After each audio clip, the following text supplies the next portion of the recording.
started running out of the building, and you could hear people yelling, "Active shooter, active shooter."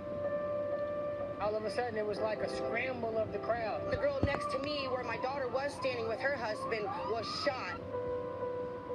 It's just crazy that this is what the world's come to. We cover the news, but today we were in the middle of it. I'm angry.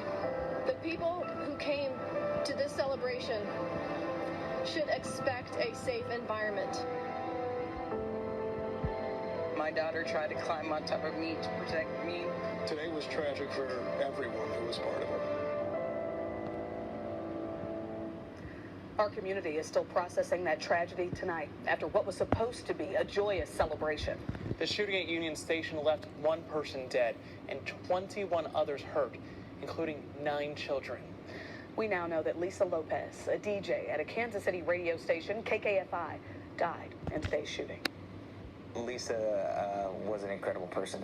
She was a community advocate, a volunteer basically on KKFI radio, connecting the Latino community to a larger audience.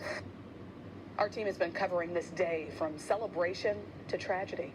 They're live at Union Station tonight, sharing the voices of those who knew the victims, fans there at the parade, and resources available tonight. We start with our co-anchors Caitlin Canute and Kevin Holmes.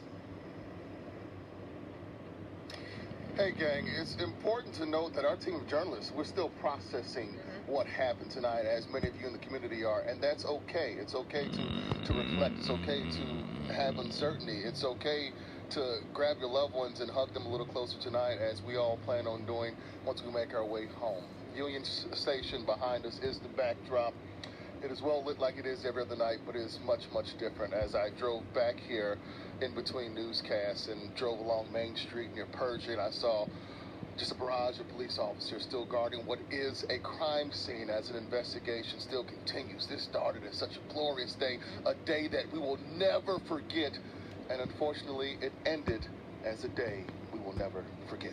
For all the wrong reasons. I told Kevin, we're at the World War I Memorial looking down at that site. From here, that big lawn there is dark, and so looking at it, you can almost fool yourself into thinking it's just a normal night. Nothing happened here, but we saw the debris earlier when it was light. We saw the baby strollers and the kids' chairs and the blankets and items just discarded as people fled in panic. And way back there, we know the crime scene tape is still there, as Kevin said.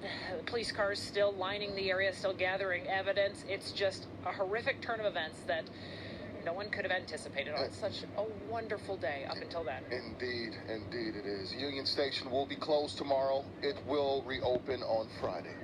Meanwhile, our crews have been gathering information. They've been talking to elected officials, to witnesses, you name it. We're going to bring you those voices tonight. We want to start with Alyssa Jackson. Alyssa, I understand that you talked with Manny Abarca, who knew that victim, Lisa Lopez. That's right, Caitlin and Kevin.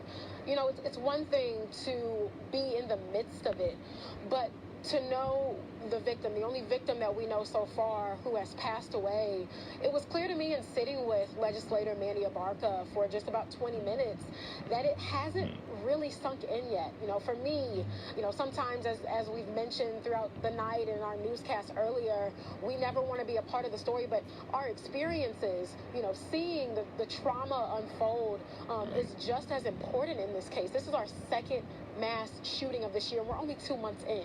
Jackson County legislator Manny Abarca described how horrifying it was, not knowing if his family was going to make it out safely. Jackson County